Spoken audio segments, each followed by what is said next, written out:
দেখো, তোমার মা মরে গেছে আর তোমার বাবার বয়স হয়েছে, আমি ওনার দেখাশোনা করতে পারবো না। তুমি একটা কাজ করো, ওনাকে বৃদ্ধাশ্রমে দিয়ে এসো। আর একান্তই যদি না পারো তাহলে একটা কাজ করো, আমাকে বাপের বাড়ি দিয়ে আসো।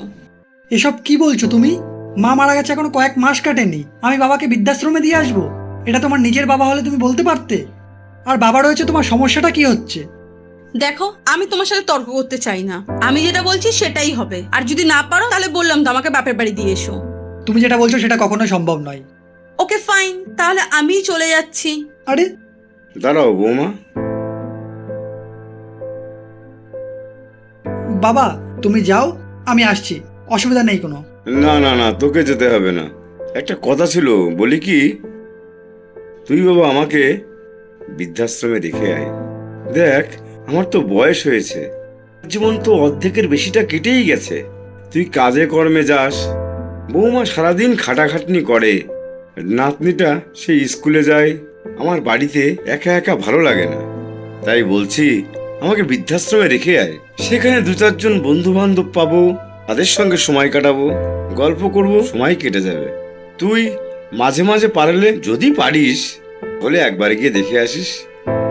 দেখো, যার বোঝার কথা সে তো বুঝে গেছে, তাহলে তোমার অসুবিধাটা কোথায়? আর পুরনো জিনিস কম ইউজ করাই ভালো। আমি তো একবারও বলিনি ওনাকে ডাস্টবিনে ফেলে দিতে, আমি বলেছি ওনাকে বৃদ্ধাশ্রমে গিয়ে রেখে আসতে। দাঁড়াও বাবা, তুমি পুরনো হয়ে যাওনি। আজকালকার মডার্ন সাজা ছেলেমেয়েরা যারা মডার্ন কালচারে নিজেদের ঢেকে ফেলেছে, তারা নিজেদের ওই কালচারের মতোই ভাবে। আর ওই কালচারে আছে বাড়ির বড়রা বৃদ্ধ হয়ে গেলে তাদেরকে বাড়ি ছাড়া করতে হবে, তাদেরকে একা রাখতে হবে। কিন্তু আমাদের কালচারে তো সেটা নেই। আর অন্যের কালচারকে কপি করে বেশি দিন নিজের অস্তিত্ব টিকিয়ে রাখা যায় না। আর অন্যের কালচার অশিক্ষিতরাই কপি করে। আর আমি তো সেরকমটা করতে পারবো না। তাই তুমি এই বাড়িতে আছো, এই বাড়িতেই থাকবে। এই বাড়িতে যদি অন্য কেউ থাকতে না চায়, সে চলে যেতে পারে। তাই বলে তোমাকে এই বাড়ি ছাড়া করতে আমি পারবো না। তুমি এই বাড়ির পুরনো জিনিস নও, তুমি পুরনো হওনি। বাড়ির বৃদ্ধদের যারা পুরনো ভাবে এবং বৃদ্ধাশ্রমে রেখে আসতে চায়, তারা জঘন্য মানসিকতা। তাদের মানসিক ডক্টর দেখানো উচিত। হ্যাঁ, আমি যাকে বিয়ে করেছি সে আমার অর্ধাঙ্গিনী। সে আমার সাথে সারা জীবন থাকবে। সে 7 পাকে বাধা নিয়ে আমার সাথে এসছে। আর নিয়তির নিয়মে তুমি হয়তো কিছুদিন পরে আমাদের ছেড়ে চলে যাবে। তাই বলে আমি তোমাকে এখন বাড়ি ছাড়া করতে পারি না। কারণ যে আমার সাথে আছে তার ভাবনা চিন্তা যদি এরকম হয়, মানুষ বুড়ো হয়ে গেলে তাকে একা ছেড়ে দিতে হয়, বৃদ্ধাশ্রমে রেখে আসতে হয়, কালকে তো আমিও বুড়ো হব। তখন তো ও এটাও ভাবতে পারে যে ও আমারও দেখাশোনা করবে না। ওর বাড়িতেও একটা ভাই আছে, তারও একটা বউ আছে। সেই ভাই বউ যদি ওর বাবার সাথে সেমটা করে, ভালো লাগবে তো? যাই হোক বাবা, তুমি বললে ওখানে গেলে তুমি নতুন বন্ধু বান্ধব পাবে, ভালো থাকবে। কিন্তু এখানে যে বন্ধু বান্ধব আছে তাদের ছেড়ে থাকতে পারবে তো? এখানে এই বাড়িতে মায়ের স্মৃতি রয়েছে, সেগুলো ছেড়ে ভালো থাকতে পারবে তো? তুমি আমাকে যতটা ভালোবাসো, তুমি আমাকে ছেড়ে ওখানে একা থাকতে পারবে?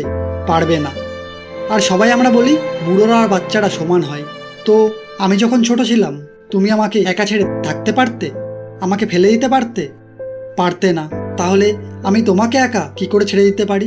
মায়ের স্মৃতি, নাতি নাতনি, তাদের ছেড়ে থাকতে পারবে তো? তাহলে তুমি কাদের ছেড়ে যাওয়ার কথা বলছো? তোমার নিজের পরিবারকে ছেড়ে? প্রয়োজন হলে আমি আমার অর্ধাঙ্গিনীকে ছেড়ে দিতে পারবো, কিন্তু আমি তোমাকে ছাড়তে পারবো না। কারণ এই শেষ বয়সে তোমার আমাকে প্রয়োজন।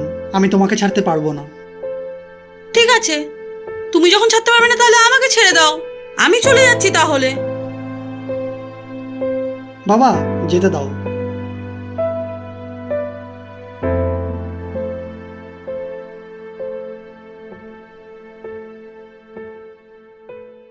বাবা, তুমি এখানে?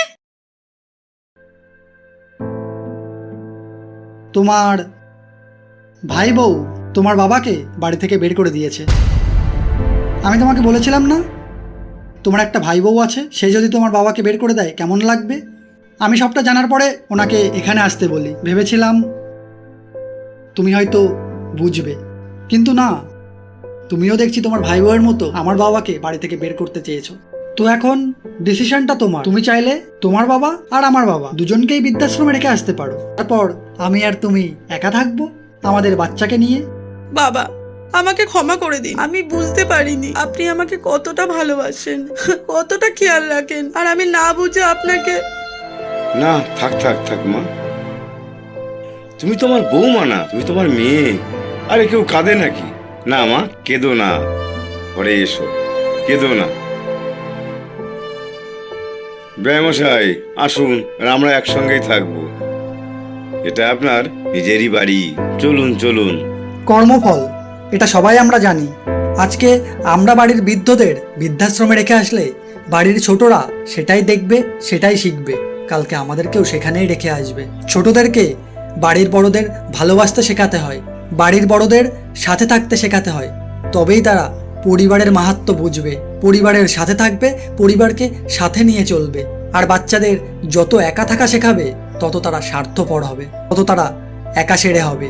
তারা ভালোবাসার কথা, পরিবারের কথা কিছুই বুঝবে না, কিছুই জানবে না, শুধু নিজের কথাই ভাববে, যেটা তার জন্যে খুবই ক্ষতিকারক।